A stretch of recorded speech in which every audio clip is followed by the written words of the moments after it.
आप सभी भाई बहनों का आध्यात्मिक ज्ञानात्मक चैनल की ब्रह्म मुहूर्त ज्ञान उपदेश कक्षा में एक बार फिर स्वागत है। आज की चर्चा का विषय हार जीत को लेके है। और क्योंकि हमने हार जीत देखिए दो अलग अलग रंगों में दर्शाई है। हार को तो हम देखिए काले रंग से ही दर्शाते हैं, जिसको कोई मनुष्य चाहता नहीं है। सभी मनुष्य जीतना चाहते हैं, क्योंकि हार में तो देखिए दुख ही दुख है, हानि है। हार को आप हानि से भी जोड़ सकते हो और जीत को आप सुखों से जोड़ सकते हो, प्रकाश की स्थिति से जोड़ सकते हो, ज्ञानमय स्थिति से जोड़ सकते हो, आनंदमय स्थिति से जोड़ सकते हो। यानी कि ये दो स्थितियां आपके हमारे जीवन में देखिए सभी मनुष्य है केवल जीतना चाहते हैं, हारना कोई नहीं चाहता। देखिए खेलों में अक्सर ये हार जीत शब्द अधिक महत्व रखता है। अब वहां तो देखिए दो पक्ष ही होते हैं, यानी कि दो स्थितियों में एक पक्ष की हार हो जाती है, दूसरे पक्ष की जीत हो जाती है। हारने वाला दुखी होता है। अक्सर देखिए अंतर्राष्ट्रीय स्तर पर भी मैच होते हैं और देश के स्तर पर भी विभिन्न प्रकार की प्रतियोगिताएं अक्सर आप देखते ही हो। हालांकि हमारा देखिए उस हार जीत से संबंध नहीं है, क्योंकि बीच में हमने एक स्थिति देखी है मनुष्य की लिखी है, लेकिन मनुष्य शब्द को हमने देखिए उसके तीन अलग अलग टुकड़े कर दिए। क्योंकि हमारा तो देखिए ये आध्यात्मिक ज्ञानात्मक चैनल है और आध्यात्मिक ज्ञानात्मक चैनल पर हम देखिए प्रतिदिन ही जो चर्चाएं करते आ रहे हैं पिछले लगभग 4.5 वर्षों से, जो लगभग 1750 के आसपास होने जा रही है। इन सभी वीडियो में हम प्रकृति के 3 गुणों की चर्चा करते हैं, क्योंकि इन 3 गुणों के ज्ञान को भगवान श्री कृष्ण जी ने गीता में एक गूढ़तम ज्ञान कहा है। इसका अभिप्राय क्या है कि इससे गहरा ज्ञान, इससे महत्वपूर्ण ज्ञान इस सृष्टि में कोई और है ही नहीं। और ये किसके लिए है? हम सभी एक चेतन स्वरूप आत्मा के लिए। और मजे की बात ये कि हम सभी आत्मा स्वभाव से ही ज्ञान स्वरूप है, यानी कि ये ज्ञान आपको हमें पहले से ही है। इसका यूं भी अर्थ लिया जा सकता है। और क्योंकि आपके बारे देखिए कर्मों में बिगाड़ आया हुआ है, हम माया की ओर भाग रहे हैं। और माया में देखिए अंतोगत्वा कोई भी सुख है वो एक समय बाद दुख में बदल जाता है। कोई बड़े से बड़ा उद्योगपति हो, फिल्मी जगत का देखिए सुपरस्टार भी रहा हो, खेल जगत का बड़े से बड़ा भी खिलाड़ी हो, कोई प्रधानमंत्री हो, राष्ट्रपति हो, कितना बड़े से बड़ा उद्योगपति भी हो, जिसकी एक एक मिनट की आय 1-1 करोड़ की हो, लेकिन फिर भी आप अनादिकाल से देखोगे आज तक भी ऐसा कोई मनुष्य नहीं जो देखिए जीत हासिल कर चुका हो इन सुखों के प्रति भौतिक जगत में रहते हुए। देखिए ये जो जीत का अभिप्राय परमात्मा को पाने से है। और अनादिकाल से आज तक कितने ऐसे महापुरुष हुए हैं जिन्होंने परमात्मा को पाया है, और परमात्मा ही एकमात्र उस परम सुख के मालिक हैं, आनंद स्वरूप सत्ता है। क्योंकि शास्त्रों में तो देखिए 3 ही तत्वों की बार बार चर्चाएं आती हैं। एक है परमात्मा, वो एक आनंद स्वरूप सत्ता है, और दूसरी है आत्मा, ये ज्ञान स्वरूप सत्ता है। और ये जो माया है ये भले ही नित्य है, लेकिन ये जड़ कहेगी। और माया में भी देखिए 3 गुणों की स्थिति है। वास्तव में तो देखिए ये माया तमोगुण, रजोगुण और सतोगुण की जो एक सम अवस्था होती है उसको प्रकृति कहा जाता है। जब इन 3 गुणों में एक विषमता लाई जाती है, क्रियाशीलता लाई जाती है परमात्मा द्वारा, देखिए कोई मनुष्य द्वारा इन प्रकृति के गुणों में हलचल नहीं लाई जाती, इनमें क्रियाशीलता नहीं लाई जाती। अभी कुछ देर पहले ही हमने एक वीडियो प्रसारित किया था, वो भी बहुत बड़ा वीडियो था, जिसमें हमने सृष्टि चक्र के ऊपर एक सर्जन, पालन और प्रलय की कुछ स्थितियों पर क्रमबद्ध तरीके से बहुत ही विस्तार से उस पर चर्चा की थी। यानी कि ये जो परमात्मा है ये एक आनंद स्वरूप सत्ता है, जबकि ये जो माया है भले ही त्रिगुणात्मक है। यहाँ ये जो तमोगुण, रजोगुण और सत्वगुण की स्थितियां हैं, अक्सर हम देखिए ये तीन गुणों की प्रतिदिन ही चर्चाएं करते हैं, क्योंकि ये तीन गुणों के ज्ञान को एक विशेष ज्ञान की एक भगवान श्री कृष्ण जी ने, इसलिए तो इसको गूढ़तम ज्ञान कहा है। गीता के 13वां और 14वें अध्याय में इन गुणों की चर्चाएं होती हैं, और हम तो प्रतिदिन ही इन तीन गुणों से संबंधित ही स्थितियों पर प्रकाश डालते हैं।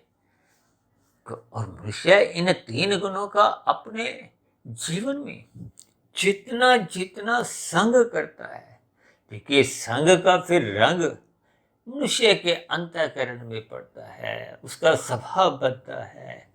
ये स्वभाव को हो, संस्कार को हो, आदतें को हो। हालांकि तकनीकी रूप से तो देखिए ये सभी शब्द अलग अलग महत्व रखते हैं। अक्सर हम कहते हैं ना, स्थूल शरीर के स्तर पर आदतें आरंभ होती हैं, अच्छी बुरी। फिर जब ये सूक्ष्म शरीर यानी कि मन बुद्धि के स्तर पर ये एक स्वभाव बन जाता है। अक्सर कुछ मनुष्यों के देखिए अलग अलग सबके स्वभाव होते हैं। तो जैसे जैसे हम एक क्रिया विशेष को बार बार करते हैं, तो फिर वो धीरे धीरे वो आपका हमारा मन बुद्धि के स्तर पर बात पहुंच जाती है, वही एक स्वभाव बनने लगता है। और यही स्वभाव जब कारण शरीर में पहुंच जाता है, तो ये एक संस्कार का रूप धारण कर लेता है। यानी कि स्थूल शरीर के स्तर पर आप समझ सकते हो कि आदत से आरंभ होता है, फिर मन बुद्धि के स्तर पर पहुंचने पे यही आदत फिर स्वभाव बन जाती है, और यही स्वभाव जब कारण शरीर में पहुंच जाता है, तो फिर ये संस्कार का रूप धारण कर लेता है। भले ही साधारण बोलचाल में देखिए ये तीनों शब्द एक समान धरातल पर ही बोल दिए जाते हैं, देखिए तकनीकी रूप से जब हम चर्चाएं करते हैं, तो इन सभी स्थितियों का जब आपको में क्रमबद्ध तरीके से ज्ञान होने लगता है, तो फिर आपका मेरा जो एक रुचि है परमात्मा के प्रति, इस माया के प्रति, अपने जीवन के प्रति, आपके मेरे जीवन में फिर कुछ अनुशासन आने लगता है। आप यूं ही अपने मिले हुए जीवन को मौज मस्ती में, ये खाने पीने की जो एक स्थिति है, खेल तमाशे मौज मस्ती, यूं ही फिर मनुष्य अपने जीवन का एक एक मिनट भी वो उसको बहुत कीमती लगता है। फिर ऐसी स्थिति विशेष में वो भोगों में उसकी रुचि नहीं रहती। भोगों का अभिप्राय संसारी आकर्षणों से, संसारी ये जो आकर्षण है पांच भोगी विषयों के, गंध, रस, रूप, स्पर्श और शब्द। देखिए जब तक आपकी रस बुद्धि इन पांच विषय भोगों में बनी रहती है, यदि सामान्य स्तर पर बनी हुई है, तब तो वो आपके बारे कोई हार की स्थितियों पर कोई अपना योगदान नहीं देते। और यदि बहुत गहरे तल पर एक लोलुपता बनी हुई है, आपकी दिन रात भाग दौड़ उसी सुखों की प्राप्ति के लिए ही हो रही है, तो निश्चित रूप से हम हार की दिशा की ओर चल रहे हैं। देखिए हो सकता है ये शब्द आपको में मन बुद्धि के स्तर पर स्वीकार करने में हिचक हो रही होगी, क्योंकि कलयुग चल रहा है। कलयुग में लगभग एक साधारण मनुष्य की स्थिति जीत की ओर दिखाई दे नहीं रही। हो सकता है ये शब्द एक साधारण स्तर पर मनुष्य को परेशानी में डाल सकते हैं, क्योंकि हम सभी भाई बहन देखिए जब जीत के लिए प्रयास नहीं करते, देखिए मैंने भी समझाया ना, जब दो टीमों में एक मैच होता है तो दोनों पक्ष जीतने का प्रयास करते हैं, उसके लिए वो प्रयास में एक मेहनत करते हैं, और उसमें देखिए जीत केवल एक को ही मिलती है, दोनों को जीत नहीं मिलती। जबकि परमात्मा के यहाँ हम सभी भाई बहन देखिए, हम ये जीत केवल मनुष्य योनि में ही हासिल कर सकते हैं।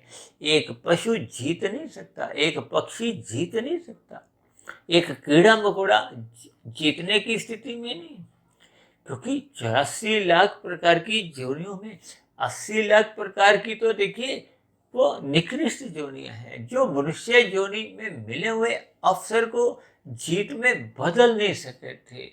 या यूं को कि जब उनको मनुष्य योनि में खेलने का इन कर्मों से, देखिए मनुष्य योनि कर्म योनि भी है और साधना योनि का एक अवसर है। साधना करने का अभिप्राय क्या है कि हम जीत की ओर अग्रसर हो। जो प्रकृति के जो 3 गुण हैं, भले ही कहा गया तमोगुण से 10 गुना अच्छा रजोगुण है, रजोगुण से भी 10 गुना अच्छा सतोगुण है।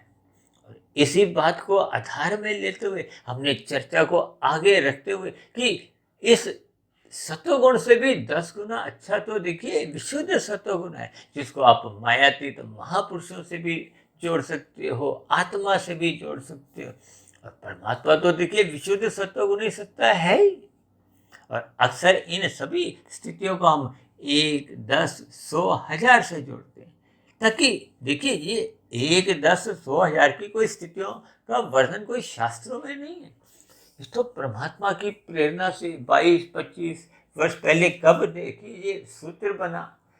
ये एक समझने के लिए है, एक मेरी कल्पना है, ताकि बात आपके हमारे एक कारण शरीर में संस्कार रूप में स्थित हो जाए, आपका हमारा ज्ञान परिपक्व हो, ताकि आपके हमारे जीवन की दिनचर्या एक व्यवस्थित बने, अनुशासित बने, हम ब्रह्म मुहूर्त में उठें, साधना करें।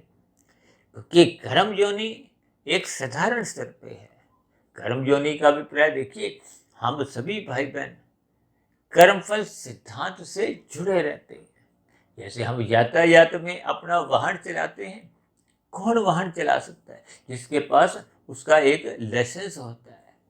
सरकारी विभाग द्वारा आपको में एक लाइसेंस मिलता है ना, स्कूटर चलाने का, कार चलाने का, बस चलाने का, जो भी हम उस के लिए एक योग्यता हासिल करते हैं, उन्हीं को ही फिर ये यातायात के नियमों का पालन करने की भी एक बाध्यता होती है।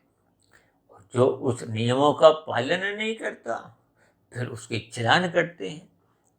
ये सभी स्थितियां अक्सर हम अपनी चर्चाओं में कहते रहते हैं। और ठीक इसी तरह हम सभी भाई बहन भी देखिए मनुष्य योनि में एक कर्मफल सिद्धांत से जुड़े हुए हैं। हम सभी भाई बहनों पे वो कर्मफल सिद्धांत के जो एक नियम कायदे हैं वो लागू रहते हैं। देखिए यहाँ के यातायात के नियमों से तो बहुत से लोग बच भी जाते हैं, और अक्सर एक साधारण मनुष्य ज्ञान के अभाव में इस बचने की स्थिति को जीत या एक सुखद स्थिति से भी जोड़ लेता है, प्रसन्न हो जाता है। लेकिन परमात्मा की अदालत में कहो, प्रकृति की अदालत में अनादि काल से आज तक ना कोई मनुष्य देखिए बच पाया है और ना ही कोई भविष्य में बच पाएगा। क्योंकि परमात्मा की ये जो प्रकृति है, ये अदालत है। इस अदालत में आज तक कोई भी अपराधी का अभिप्राय देखिए, शास्त्रों के यहाँ तो देखिए पाप पुण्य कर्मों का लेखा जोखा जो बना होता है, उसके आधार पे ही आपको में विभिन्न प्रकार की अनुकूल प्रतिकूल परिस्थितियां मिलती हैं। यदि आपका हमारा पाप कर्मों का कर्मश है, तो आपको में प्रतिकूल परिस्थितियां जो आपको में दुख देती हैं, वो भुगतनी पड़ती हैं। ये जो मनुष्य से नीचे की जो 80 लाख प्रकार की जोनियां, ये दंडमयी जोनियां हैं। ये भी आपके हमारे समान ये मनुष्य योनि में ही थे। ये जो आज हमने मनुष्य शब्द को देखिए 3 टुकड़ों में इसीलिए लिखा है। देखिए माँ शब्द को हमने एक रंगीन रंग से दिखाया है, ये रजोगुण की स्थिति है। नू शब्द को हमने देखिए एक काले रंग से दर्शाया है। ये बाएं हाथ में जो हार शब्द लिखा हुआ है, इन दोनों के रंग एक समान है। इसका अभिप्राय क्या है कि जब हम बाएं हाथ में चलते हैं, अपने किए गए कर्मों को एक गलत दिशा दे देते हैं। देखिए गलत दिशा क्या है कि जब हम शास्त्रों में जो विहित कर्म है, देखिए विहित कर्म का अभिप्राय जो शास्त्र आपको में अनुमति देते हैं, केवल वही कर्म विहित कर्म है। अब उदाहरण के लिए देखिए निषेध कर्मों में, पाप कर्मों में, मांसाहार भोजन का कहीं भी देखिए शास्त्र अनुमति नहीं देते, वो निषेध कर्म है, पाप कर्म है। लेकिन भले ही देखिए कानून व्यवस्था में मांसाहार भोजन का सेवन करना कोई अपराध नहीं है। अब कोई देखिए अंडा खा रहा है, कोई विभिन्न प्रकार के देखिए कोई पक्षियों के, पशुओं के कुछ मांसाहार से संबंधित ही ये जो पदार्थ हैं। और मजे की बात है, देखिए सरकार द्वारा ये ऐसी दुकानें एक लाइसेंस लेके बैठी हैं, यानी कि वो एक वैध है। यानी कि यहाँ के सरकारों द्वारा यदि कानून नहीं भी बना हुआ, लेकिन परमात्मा के यहाँ आपके हमारे कर्मों का हिसाब होता है। यानी कि मांसाहार भोजन खाने वाले का कर्माशय पाप कर्मों का अधिक बनता जाता है। अक्सर देखिए सत्संग के अभाव में एक साधारण मनुष्य इन सभी स्थितियों पर कोई विशेष ध्यान नहीं देता।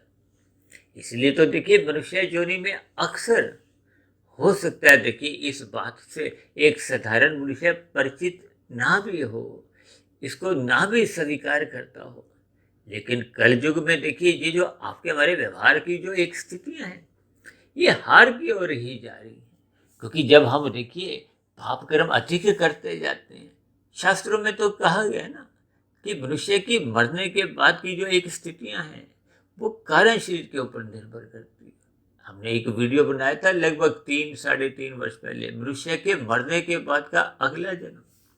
देखिए जब हम पाप कर्म अधिक कर जाते हैं, क्योंकि मनुष्य योनि तो मिलते ही तभी है जब संचित कर्मों में पुण्य कर्मों की कम से कम 50% या अधिक का अनुपात हो।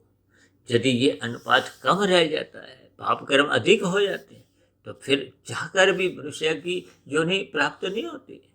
देखिए कोई भी मनुष्य नीचे की योनियों में जाना तो नहीं चाहता। अब ऐसे नीचे की योनियों की कितने ही ऐसे नाम हैं जिनको सुनकर मनुष्य कांप उठता है।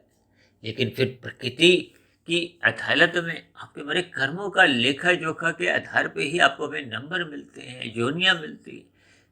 या योग हो कि कारण शरीर आपका बड़ा एक मूल आधार है। जैसा कारण होगा फिर वैसा ही कार्य होगा। कार्य का अभिप्राय यहाँ योनि से है। जैसे आपके हमारे स्थूल शरीर के स्तर पर जो रोग उत्पन्न होते हैं, उसके पीछे का भी आपके शरीर के अंदर कोई कारण होता है। स्थूल शरीर के स्तर पर अक्सर ये खांसी जुकाम बुखार जो होते हैं, इसका भी कोई कारण होता है। कोई भयानक रोग, देखिए कोई मधुमेह का रोग है, हृदय का रोग है, थायराइड का रोग है, इनके पीछे का भी देखिए एक कारण है। आज तो मधुमेही रोगियों की संख्या बढ़ती जा रही है। वो आपका हमारा खान पीन बिगड़ता जा रहा है। आपके हमारी जो क्रियाओं की स्थिति है, व्यायाम की जो स्थिति है, वो बिगड़ने से भी देखिए ये रोग उत्पन्न होते हैं। हालांकि आज हमारा कोई विषय नहीं है, हालांकि हमने इस पर भी एक वीडियो बनाया था, स्वस्थ स्थूल शरीर की कसौटी, वो भी लगभग 1 घंटे का था। देखिए ये सभी स्थितियां यदि मनुष्य योनि पाकर हम समझते नहीं है, यानी कि यदि हम जीत के लिए प्रयास नहीं करते, तो फिर आपकी हमारी देखिए हार तो फिर वो निश्चित सहज ही बनी रहती है। आप स्वयं भी इस पर चिंतन करिए कि देखिए कुल 84 लाख प्रकार की योनियां हैं। मनुष्य योनि कर्म योनि है और साधना योनि का एक अवसर है। साधना का अभिप्राय देखिए कारण शरीर को शुद्ध करने से है। क्योंकि ये जो 3 शरीरों के जो बंधन है, ये स्थूल शरीर, सूक्ष्म शरीर और कारण शरीर की स्थितियां हैं। आत्मा और परमात्मा तो देखिए चेतन सत्ता है। आत्मा ज्ञान स्वरूप है, परमात्मा आनंद स्वरूप सत्ता है। अक्सर मेरी चर्चाओं में आपने बार बार एक शब्द सुना होगा, सच्चिदानंद। ये सच्चिदानंद शब्द परमात्मा के लिए आता है, क्योंकि सच्चिदानंद शब्द में सत्य भी रहता है, चित्त भी रहता है, आनंद भी रहता है। या यूं सरल शब्दों में कहो कि आनंद में चित्त भी रहता है और चित्त सत्य रहता है। तभी तो कहते हैं ना, आत्मा का कोई जन्म मरण नहीं, नित्य रहती है। आत्मा कभी भी देखिए आनंद स्वरूप नहीं होती। भले ही जन्म मरण के बंधन से जब हम मुक्ति पा जाते हैं, मोक्ष की स्थिति प्राप्त कर लेते हैं, परमात्मा को पा जाते हैं, तो हम बहुत ही लंबे काल के लिए, मोक्ष काल की अवधि बहुत लंबी है, अरबों वर्षों की होती है, उसमें हम परमात्मा के सानिध्य में आध्यात्मिक शरीर की प्राप्ति कर आनंदमय जीवन बताते हैं।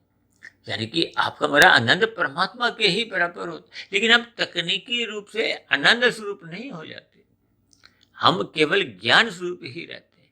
इसीलिए तो बार बार कहा गया, मनुष्य योनि पाकर सत्संग करो, सत्संग करो, परमात्मा का ध्यान लगाओ। क्योंकि सत्संग करने से या यूं को परमात्मा का ध्यान लगाने से, परमात्मा की स्मृति बनाए रखने से आपका हमारे जो एक ज्ञान की स्थिति है वो आवर्त नहीं होती। जबकि दूसरी ओर ये जब हम परमात्मा से विमुख हो जाते हैं और संसार के सम्मुख हो जाते हैं, माया के सम्मुख हो जाते हैं। अब माया के तो देखिए 3 गुण हैं, तमोगुण, रजोगुण और सत्वगुण।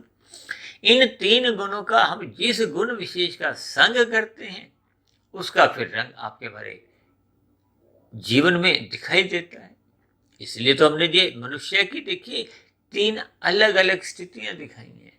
मानुष्य यानी इस मनुष्य शब्द के भी हमने जैसे सच्चिदानंद शब्द है, सत्य चित आनंद। सत्य शब्द माया के लिए आता है, सत्य चित शब्द आत्मा के लिए आता है और सत्य चित आनंद परमात्मा के लिए आता है। देखिए ये सभी स्थितियों को हमने अलग अलग वीडियो में तो विस्तार से समझाए हैं। और आज हमने ये जो मनुष्य शब्द के 3 अलग अलग टुकड़े से कर दिए, अलग वर्णों में दिखाया, इनके जो 3 रंग हैं, माँ का अभिप्राय देखिए एक राजसी स्थिति से है, संसारी स्थिति से है। इसलिए तो देखिए पूरे चित्र में हमने माँ शब्द को ही बस राजसी स्थिति से दर्शाया। इसका आशय आप यूं भी ले सकते हो कि मनुष्य को अपने मिले हुए जीवन में रजोगुण का संग मर्यादा में ही करना है। यही मर्यादा का उपदेश भगवान श्री राम जी ने त्रेता युग में दिया था। यही उपदेश श्री कृष्ण जी ने अभी गीता में जो द्वापर युग अभी समाप्त हुआ उसमें दिया था। इसलिए तो भगवान श्री कृष्ण जी ने गीता में अर्जुन के रथ के 5 घोड़ों को 5 भोग्य विषयों से कहो। आपके हमारे स्थूल शरीर के जो 5 तत्व हैं, पृथ्वी जल अग्नि वायु आकाश को हो, इन्हीं के ही सूक्ष्म भूत यानी कि आपके हमारे भोग विषय, जिनके कारण माता के गर्भ में आपका हमारा ये शरीर का निर्माण होता है।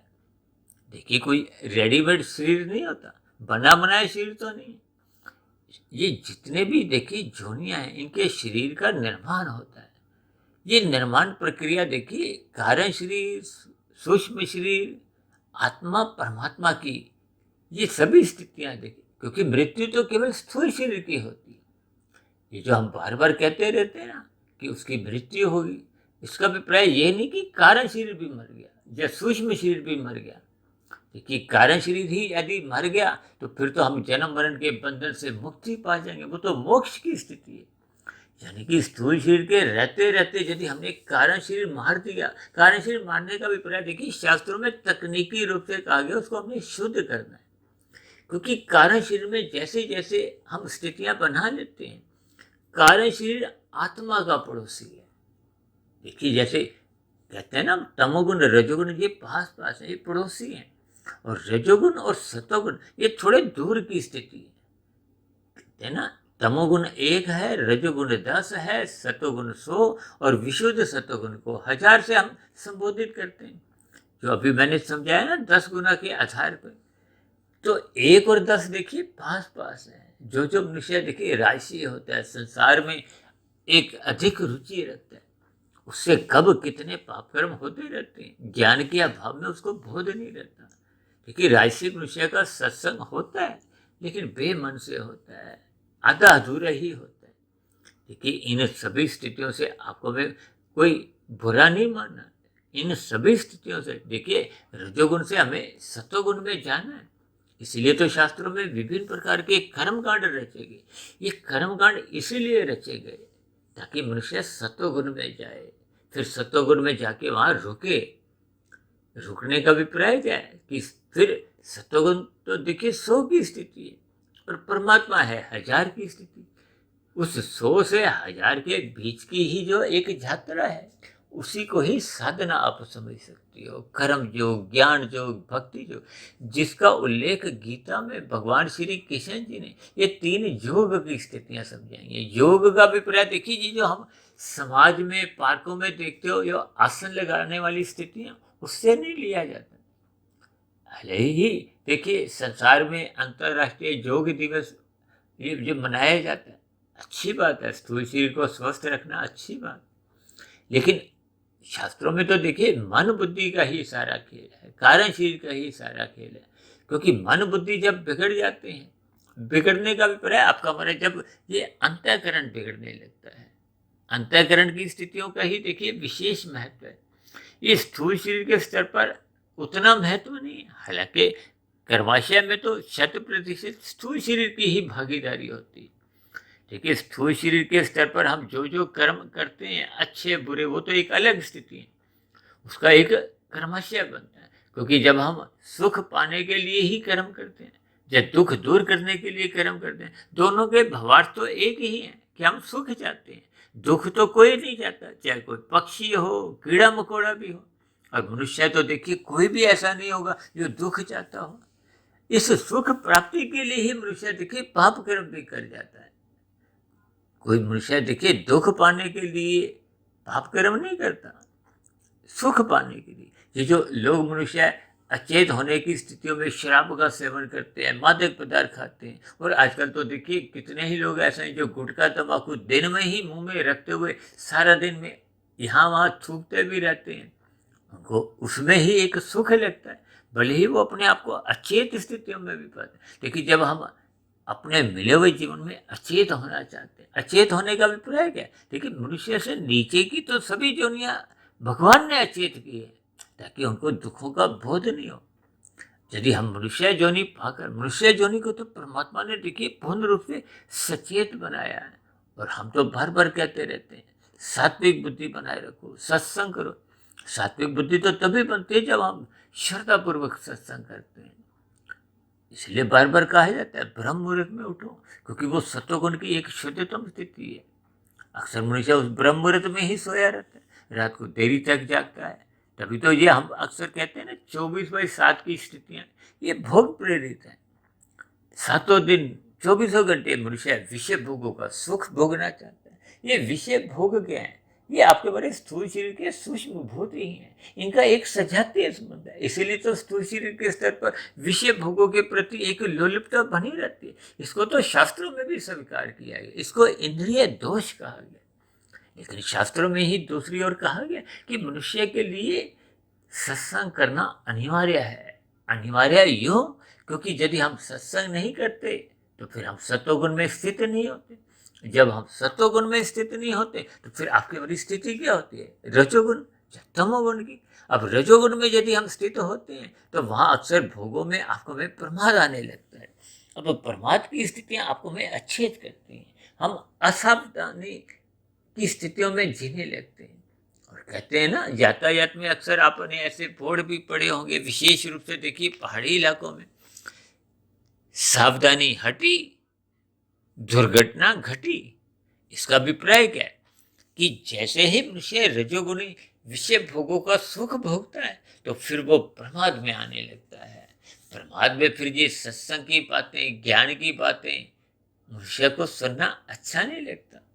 ये सभी स्थितियां देखिए व्यवहारिक है। और जब जब मनुष्य रजोगुण में प्रमाद में आता है तो फिर उसकी धीरे धीरे जो एक ज्ञान की स्थिति है वो कमजोर होने लगती है। इसलिए तो हम रजोगुण को देखिए धुंध से जोड़ते हैं। देखिए जब प्रकाश एक मध्यम रहता है, अब धुंध में जब हम गाड़ी चलाते हैं तो तेजी से गाड़ी तो नहीं चला पाते, अन्यथा दुर्घटनाएं हो जाएंगी। क्योंकि धुंध में अधिक दूरी का आपको में नजर नहीं आता। इसलिए तो राजसी मनुष्य को देखिए वो परमात्मा नजर नहीं आता, भले ही वो सत्संग करते हुए दिखाई देते हैं। देखिए इन सभी स्थितियों का आपको में कोई बुरा नहीं मानना, इन सभी स्थितियों पर आपको में चिंतन करना है। देखिए रजोगुण की स्थिति है 10 की, उसको तो 100 भी नजर नहीं आता तो फिर 1000 तो बहुत दूर की स्थिति है, यानी कि परमात्मा तो फिर बहुत दूर की स्थिति। अब रजोगुणी मनुष्य को सतोगुण में लाने के लिए ये विभिन्न प्रकार के कर्म कांड, कथा कहानियां, व्रत, त्योहार ये इतने, जो भारत में आप देखते हो ना, हर दूसरे तीसरे दिन कोई ना कोई त्योहार आ जाता है, कोई व्रत की स्थितियां हैं, किसी का कोई जयंती मनाई जाती है। ये सभी स्थितियां शास्त्रों में इसीलिए रची गई कि मनुष्य रजोगुण में खोए नहीं, संसार में खोए नहीं, विषय भोगों में घिरे नहीं। क्योंकि रजोगुण में रहते रहते जब वो प्रमाद में आता है फिर असावधानी होती हैं तो फिर दुर्घटनाएं होती हैं। ये दुर्घटनाओं का अभिप्राय क्या है? जैसे यातायात में सावधानी हटी यानी कि असावधानी आते ही दुर्घटनाएं होती हैं। और दुर्घटनाएं कोई भी होंगी वो आपको में सुख नहीं देती, दुख देती हैं। दुख का अभिप्राय हार की स्थितियों से है। यानी कि जब जब आप और हम रजोगुण में मौज मस्ती में गिर जाते हैं तो आपसे हमें कितने पाप कर्म होने लगते हैं, मनुष्य को इसका बोध ही नहीं रहता। लेकिन कर्माशय तो देखिए, बोध हो या नहीं हो, वो तो अपना स्थान बनाता जाता है।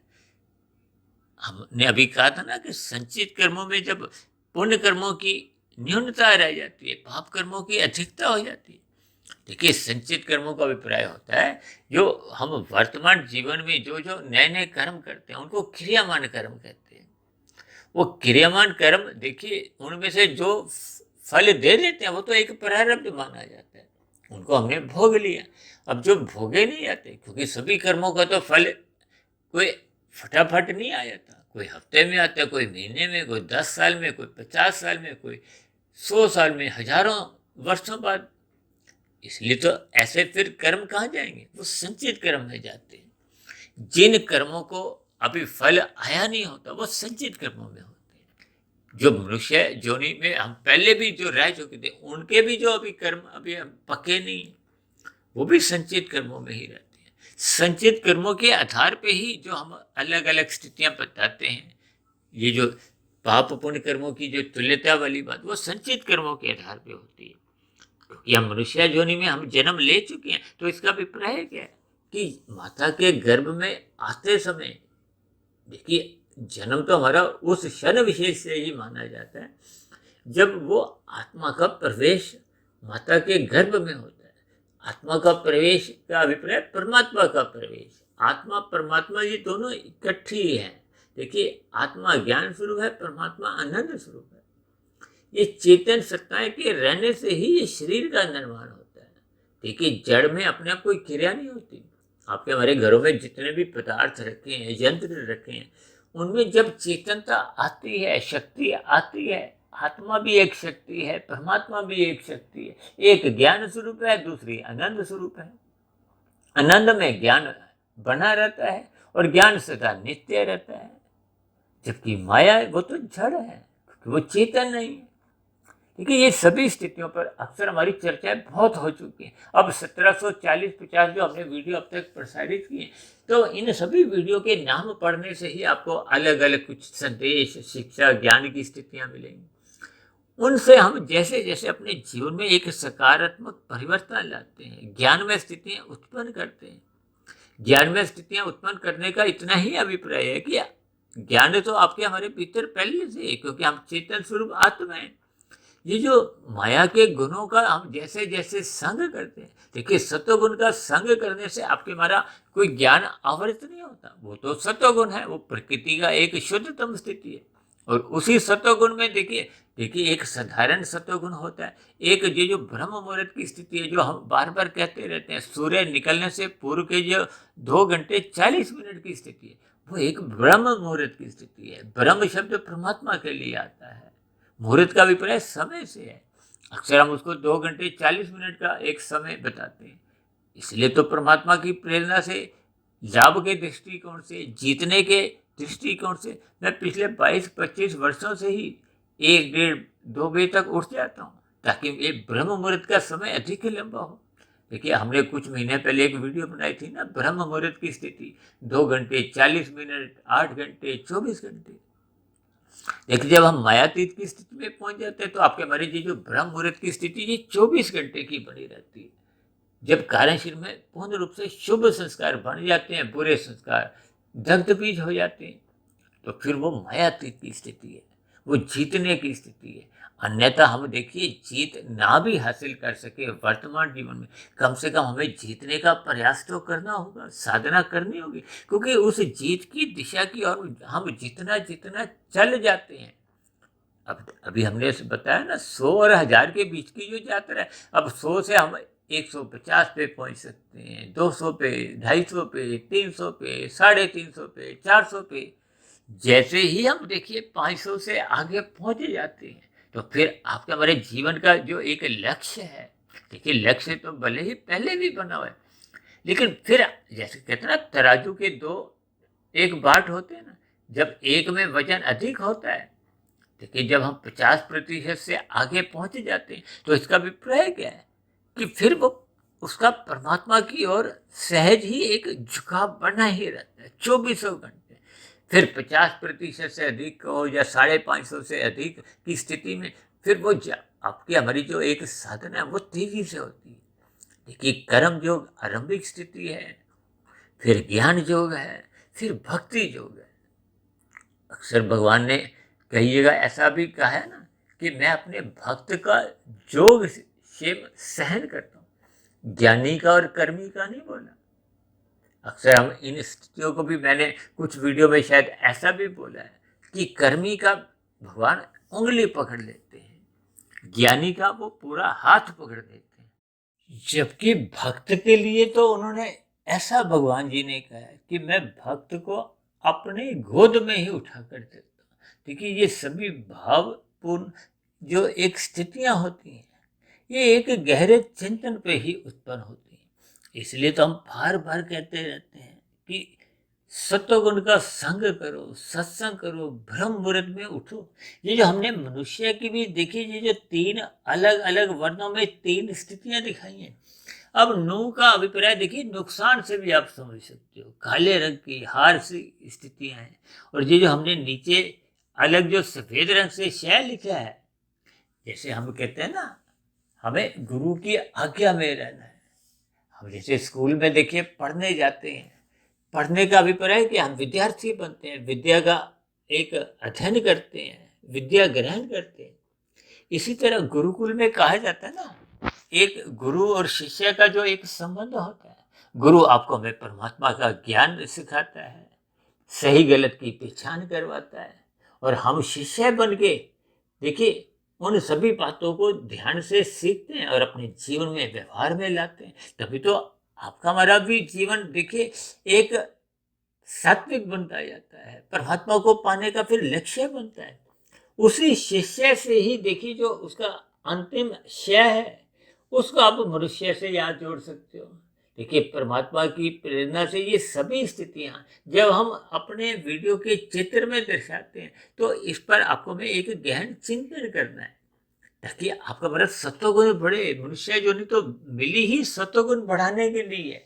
ये जो रजोगुण हमने माँ से दिखाया, इसका अभिप्राय क्या है कि आपके बारे स्थूल शरीर की देखिए आवश्यकताएं हैं, परिवार की जिम्मेदारियां हैं। ये सभी स्थितियों के लिए आपको भी पुरुषार्थ करना होता है। देखिए, पुरुषार्थ का अभिप्राय धर्म अर्थ काम मोक्ष से है, जिसको अक्सर हम देखिए धर्म अर्थ काम से ही जोड़ते हैं। यानी कि धर्म की 4 दीवारी में रहते हुए, धर्म की 4 दीवारी का अभिप्राय क्या है? जैसे कहते हैं ना, धर्म के 4 पांव होते हैं, सत्य, तप, पवित्रता और दया। अब दया तो देखिए तभी रहेगी ना जब हम सात्विक भोजन ही लेंगे, अन्य मनुष्यों के साथ कोई छल कपट, ठगी, हेरा फेरी नहीं करेंगे। और सत्य का अभिप्राय क्या है कि हम सत्वगुण से जुड़े, आपके हमारे व्यवहार में सत्यता हो, कोई छल कपट, ठगी, हेरा फेरी नहीं हो। तप का अभिप्राय देखिए सहनशीलता से है। अक्सर मनुष्य आज लाल बत्ती पे रुकना ही पसंद नहीं करता, तो देखिए उसमें सहनशीलता का आप स्वयं ही अंदाजा लगा सकते। इन सभी स्थितियों से आपको हमें एक अपने व्यवहार में, अपने जीवन में सोचना होगा। पवित्रता का अभिप्राय देखिए स्थूल शरीर, सूक्ष्म शरीर और कार्य शरीर की पवित्रता, यानी कि तन के स्तर पर भले ही हम पवित्र होने से चूकते नहीं हैं, हम ब्यूटी पार्लर में भी अपने आप को सजाने के लिए जाते हैं, लेकिन मन के स्तर पर जब आपके हमारे विकार एक विकराल रूप से बढ़ते जा रहे हैं, क्योंकि आपका हमारा जो 24/7 की जो भोगों की स्थितियां वो बिगड़ती जा रही है। सत्संग बेमन से होता है, जब सत्संग बेमन से होता है तो आपका हमारा अंतःकरण बिगड़ने लगता है। इसीलिए तो बार बार कहा गया, ब्रह्म मुहूर्त में उठो, रात को जल्दी सो जाओ, क्योंकि रात को देखिए मोहनात्मक स्थितियां होती हैं। ये मोहनात्मक स्थितियों में आपके हमारा नुकसान होता है, हानि होती है, और ये हानि की स्थितियां ही आपका हमारा दिन में जब रजोगुण की स्थितियां होती हैं तो ये पाप कर्मों में लिप्त करवाती। अक्सर हम कहते हैं ना, ये जो पुरुषार्थ के लिए लाभ, लोभ, संग्रह की जो स्थितियों पर हम अलग अलग कुछ बातें रखते हैं। देखिए, लाभ के लिए तो शास्त्र भी मना नहीं करते, पुरुषार्थ करो अपने अर्थ और काम के लिए, लेकिन लोभ मत पालो, क्योंकि लोभ पालते ही क्या स्थितियां बनती हैं। लोभ फिर देखिए एक राशि स्थिति बन जाती है, लाभ एक सात्विक स्थिति है, और लोभ फिर आपको हमें तमोगुण में गिराता है। अक्सर हम बार बार कहते रहते हैं कि रजोगुण को मर्यादा में रखो। यही उपदेश तो भगवान श्री कृष्ण जी ने गीता में अर्जुन के रथ के माध्यम से आपको हमें दिया। देखिए, अर्जुन को तो पहले ही ज्ञान था। ये तो एक लीला की स्थितियां भगवान करते हैं अवतार रूप में, ताकि एक साधारण मनुष्य को ज्ञान मिले। और यदि हम ज्ञान लेते नहीं है, देखिए हम कहते हैं ना बार बार, गीता को क्रमबद्ध तरीके से पढ़ो, उसको समझो, अपने व्यवहार में लाओ। देखिए, अगर गीता लाके हमने घर पे रख दी है, पढ़ते नहीं है, तो उसका कोई विशेष लाभ नहीं है। और यदि हम पढ़ते हैं, उनको समझते नहीं है, यानी कि उस पर चिंतन नहीं करते, तो थोड़ा लाभ अधिक जरूर होता है, लेकिन पूर्ण लाभ तो तभी मिलता है जब हम उसको बार बार पढ़ते हैं, समझते हैं और अपने व्यवहार में लागू करते हैं, अपने आचरण में उतारते हैं। ये सभी स्थितियां फिर आपको में जीत की ओर ले जाती हैं। देखिए, मनुष्य योनि पाकर हम जितने जितने अंश में साधना कर लेते हैं, वो की गई साधना को हो, आध्यात्मिक उन्नति को, वो सुरक्षित रहती है। देखिए, कारण शरीर में हम जितने जितने अनुपात में शुभ संस्कार बना लेते हैं, उतने उतने अंश में फिर वो बुरे संस्कार, राजसी तामसी दग्ध बीज हो जाते हैं।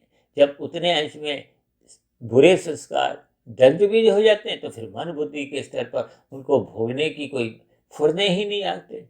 जब फुर्ने ही नहीं आते, तो स्थूल शरीर के स्तर पर जो ज्ञानेंद्रियां हैं या कर्मेंद्रियां हैं, देखिए ज्ञानेंद्रियों द्वारा हम विषय भोगों का सुख भोगने के लिए प्रयास करते हैं, और कर्मेंद्रियों द्वारा उन सुखों की प्राप्ति के लिए हम पुरुषार्थ करते हैं। देखिए, पुरुषार्थ ये 3 प्रकार के हैं। ये जो तामसी छल कपट ठगी हेरा फेरी है, मेहनत तो उसमें भी वो करता है, लेकिन वो तामसी बुद्धि के अधीन होती है। राजसी बुद्धि में हम देखिए एक धर्मानुसार पुरुषार्थ करते हैं, धन कमाने के लिए, विषय भोगों की कामनाओं की पूर्ति के लिए। और सत्वगुण में रहते हुए देखिए हम एक विशेष प्रकार के परोपकार के कार्य भी करते हैं। देखिए, रजोगुण में रहते हुए तो साधारण पुण्य कर्म होते हैं, हम दूसरों को ना तो सुख देते हैं ना दुख देते हैं।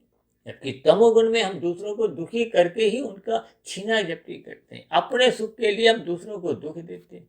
जबकि सत्वगुण में तो हम पहले दूसरों को सुख देते हैं, परोपकार के कार्य करते हैं। ये जो हम पक्षियों को, पशुओं को, देखिए पक्षियों को आजकल आप देखते हो ना, लोग कबूतरों को दाना डालते हैं, चींटियों को कुछ अन्न देते हैं, पशुओं को भी चारा देते हैं। अक्सर लोग कुत्तों को दूध पिलाते हैं, रोटी देते हैं, रस देते हैं। गाय को तो विशेष रूप से हम देखिए आदर भाव से एक विशेष प्रकार के खाद्यान्न देते हैं। इसी तरह अक्सर आपने देखा होगा लोग भंडारे करते हैं, गरीब मनुष्यों के लिए देखिए अन्न का, वस्त्र से, शिक्षा से, स्वास्थ्य से सुविधाएं देते हैं। ये सभी स्थितियां परोपकार के कार्य हैं। जब हम धर्म के प्रचार के लिए धन लगाते हैं या समय लगाते हैं, ये भी एक परोपकार के कार्य है। यानी कि रजोगुण से अच्छे पुण्य कर्म विशेष प्रकार के सात्विक माने गए हैं। और जब हम सकामता आपके हमारे भीतर में परोपकार के कार्यों में समाप्त होने लगती है, तो वो निष्काम भाव से कर्म होते हैं, वो कर्म योग में स्थित होते हैं। कर्म योग में स्थित होते ही फिर आपका हमारा ये जो परमात्मा से प्रीति के जो भाव हैं, वो योग का रूप धारण कर लेते हैं। देखिए, कर्म फल अलग स्थिति है, वो एक कर्मफल व्यवस्था के अंतर्गत कर्मफल सिद्धांत की स्थितियों से जोड़ती है। अब फल की आपकी हमारी इच्छा नहीं है, अब इच्छा क्या है? परमात्मा को पाने की। यानी कि आत्मा और परमात्मा का ये जो योग की स्थिति है, ये फिर कर्म के साथ फल हट जाता है, फिर योग की स्थितियां अपनी एक स्थिर अवस्था बनाने लगती हैं। कर्म योग फिर और परिपक्व होते होते फिर जी ज्ञान योग, फिर भक्ति योग। देखिए, ये योग की स्थितियां जैसे जैसे आगे हम बढ़ते जाते हैं, तो यही आपके हमारी एक जीत की स्थिति है। जीत की ओर हम बढ़ते जाते हैं। और जब आपका हमारा स्थूल शरीर के रहते रहते जब कारण शरीर पूर्ण रूप से शुद्ध हो जाता है, अज्ञानता के राजसी तामसी संस्कार दग्ध बीज हो जाते हैं, तो फिर हम मायातीत की स्थिति, क्योंकि अब आत्मा का किसी भी प्रकार का कोई कारण शरीर का बंधन नहीं है, कोई वो कहते हैं ना मल रूपी या विषेप रूपी कोई आवरण ही नहीं। तो फिर स्थूल शरीर की मृत्यु तो देखिए सबकी ही बिना प्रयासों के ही आती रहती है। ये स्थूल शरीर की मृत्यु आने पे फिर नए जन्म का कारण नहीं है, क्योंकि कारण शरीर समाप्त हो गया। क्योंकि हमने अभी पहले बताया था ना कि कारण शरीर में पूर्ण कर्मों की कम से कम 50% की स्थिति रहेगी, अनुपात रहेगा, तो ही मनुष्य योनि की प्राप्ति होती है। अन्यथा ये जो नीचे की 80 लाख प्रकार की जोनियां हैं दंडमय जोनियां, ये तब मिलती हैं जब संचित कर्मों में, पाप और पुण्य कर्मों में पाप कर्मों की अधिकता हो जाती है। पुण्य कर्म कम रहे, अब किसी के पुण्य कर्म 10% है, 90% पाप कर्म है, तो फिर संचित कर्मों का ये कर्माशय फिर मनुष्य को वनस्पति जोनियों, कीड़े मकोड़े की जोनियों में जन्म लेने को बाध्य कर देता है। फिर वहां से प्रकृति आपका बड़ा क्रमशः विकास करती है, चाहे लाखों करोड़ों अरबों जोनियों में नीचे भटकना पड़े। इसलिए तो परमात्मा ने नीचे की जोनियों को, जीवों को क्रम से अचेत रखा है ताकि उनको पीड़ा ना हो, क्योंकि परमात्मा तो दया के सागर है। अब परमात्मा न्यायकारी भी है, इसलिए न्याय भी करने, किसी का पक्षपात तो लेते नहीं। तब ऐसी स्थितियों में वो नीचे की जो 80 लाख प्रकार की जोनियों, जिसमें मैं देखिए अपने व्यक्तिगत आधार पे उनका एक कर्म बताता हूँ कि वनस्पति जोनी, पेड़ पौधे, ये अंतिम जोनी है, उससे विकास रेंगने वाले जीवों का होता है। फिर कीड़े पतंग, कीट पतंगे, ये सभी स्थितियां फिर पक्षी की होती हैं, फिर पशुओं की, पशुओं के बाद फिर इंसान जोनी मिलती है। साथ में पशुओं के बाद इंसान जोनी तभी मिलती है जब संचित कर्मों में वो पाप कर्म घट घट के पुण्य कर्म के बराबर आ जाता है। जैसे उदाहरण के लिए हमने कहा ना 20% पुण्य कर्म है। अब यदि पशु योनि में मरते समय उसके पाप कर्मों का कर्माशय अभी 50% आया है, अब पुण्य कर्म तो 20% है। अब ऐसी स्थिति में वो बार बार पशु योनियों में ही, एक से दूसरी, तीसरी, चौथी, क्योंकि 30 लाख तरह के पशु योनि है। अब वो पक्षी योनि में नहीं जाएगा, अब वो पशु योनियों में ही रहेगा जब तक उसके वो पाप कर्म 50 से और घटते घटते घटते घटते वो 20% पे नहीं आ जाते। वो आते ही फिर उसको मनुष्य योनि मिलती है। और आपको, हमें तो देखिए मनुष्य योनि मिली हुई है, तो हम अपनी स्थितियों को हार में बदलने से बचें। यानी कि ये जो राजसी स्थितियां हैं ये मर्यादा में रखें, क्योंकि ये देर से बेर फिर तमोगुण में गिराती है। इसलिए तो हम कहते हैं ना 1 और 10 पास पास है। देखिए 1 और 100 की भी दूरी है, 10 और 100 की भी दूरी है। अब 10 और 100 में देखिए कितना अंतर है, यानी कि राजसी और सात्विक मनुष्य में देखिए 90 अंकों का अंतर है, और तामसी मनुष्य का और सतोगुणी का 99 का। अब 90 और 99 के हेर फेर में कोई विशेष अंतर नहीं माना जाता। ये सभी स्थितियां, यानी कि क्या संदेश देती कि तामसी मनुष्य हो या राजसी मनुष्य, दोनों का ही सत्वगुण कमजोर होता है। जबकि परमात्मा तो देखिए विशुद्ध सत्वगुण ही सत्ता है, उससे जुड़ना तभी संभव होता है जब मनुष्य का सत्वगुण एक मजबूत स्थिति में होता है। जैसे कहते हैं ना, नींव मजबूत होगी तो फिर उसके ऊपर बहुमंजिला इमारतें खड़ी होती हैं। ठीक इसी तरह ये जो कर्म योग, ज्ञान योग, भक्ति योग रूपी जो इमारतें तभी खड़ी हो पाती हैं जब आपके हमारी सात्विक स्थिति मजबूत होती है। यदि अभी सत्वगुण ही मजबूत नहीं हुआ, हमने ब्रह्म मुहूर्त में उठना आरंभ ही नहीं किया, देखिए जब हम सत्वगुण मजबूत करना चाहते हैं तो सर्वप्रथम तो मनुष्य को ब्रह्म मुहूर्त का समय अपना एक संघ रूप में बनाना होगा। फिर ब्रह्म मुहूर्त का संघ करते करते उस समय विशेष को 2 घंटे 40 मिनट ना लेते हुए 4 घंटे 5 घंटे ये बढ़ाते रहना होगा। फिर देखिए जैसे जैसे आपके मेरे चिंतन में परमात्मा की स्मृति बनी रहती है, तो फिर ये आपका ब्रह्म मुहूर्त का समय क्या है, देखिए परमात्मा की स्मृति बने रहना ही ये ब्रह्म मुहूर्त की स्थिति है। इसका अभिप्राय क्या है कि ये जो हमने अभी बताया था ना, हमने एक वीडियो बनाया था 2 घंटे 40 मिनट ब्रह्म मुहूर्त की स्थिति तो बाहरी तल पर आती है, उसका तो सर्वप्रथम हमें संग करना ही है। फिर आपके हमारी स्मृति में परमात्मा की स्मृति सदा बनी रहे, याद बनी रहे, परमात्मा की सुमुखता बनी रहे, निष्काम भाव से कर्म होते रहे, तो फिर ये आपके हमारी जो ब्रह्म मुहूर्त की जो एक स्थिति है वो 8 घंटे 10 घंटे 12 घंटे ये करते करते जब 24 घंटे परमात्मा की स्मृति बनी रहती है, तो फिर आपके एक कारण शरीर की एक पूर्ण रूप से शुद्धिकरण की स्थिति हो जाती है। फिर स्थूल शरीर के मरने पे फिर पुनः कोई जन्म नहीं होता भौतिक जगत में। फिर आध्यात्मिक शरीर की प्राप्ति को हो, मोक्ष की स्थिति को हो, यानी कि हम जीत को हासिल हो जाते हैं। और मेरी आप सभी भाई बहनों से विनती है कि हमें इसी जन्म में जीत हासिल करनी होगी। यदि हम जीत हासिल नहीं भी करते तो कम से कम आपको हमें जीतने का एक लक्ष्य तो बनाना ही चाहिए, ताकि हम हार की स्थितियों से, नुकसान की स्थितियों से, हानि की स्थितियों से कम हम बचें, अधोगति की स्थितियों से बचें। यही संदेश देखिए दाएं हाथ में जो हमने एक जीत की और एक संदेश जोड़ा है ताकि आपके हमारे जीवन में सात्विक स्थितियां मजबूत हों। ये सभी स्थितियां आपके हमारे जीवन में तभी बन पाती हैं जब हम श्रद्धापूर्वक सत्संग करना आरंभ कर देते हैं। फिर श्रद्धापूर्वक किए गए सत्संग का हम मनन करते हैं। वो मनन करने से आपका हमारा मन बुद्धि पवित्र होने लगते हैं।